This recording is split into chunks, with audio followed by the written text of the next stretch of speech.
অনেক দিন পর এসেছি চিংড়ি পনির ভাপা নিয়ে। চিংড়ি আর পনির নিয়েছি, টমেটো, পেঁয়াজ, রসুন, ধনেপাতা বেটে নেব, পোস্ত, শুকনো লঙ্কা, কাঁচা লঙ্কা একসঙ্গে সমস্ত মশলা বেটে নিয়েছি। এবার কড়াইতে তেল দিয়ে মিনিমামগুলো হালকা করে ভেজে নিতে হবে। পনিরগুলো দিয়েও হালকা করে এভাবে ভেজে নেব।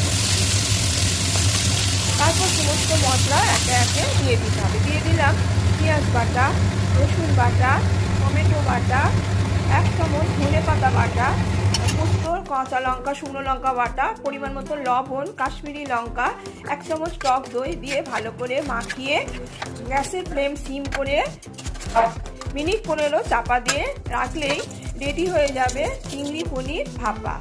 আরও অন্য রেসিপি দেখতে চাইলে সাবস্ক্রাইব করে দেবেন, লাইক আর শেয়ার করতে ভুলবেন না।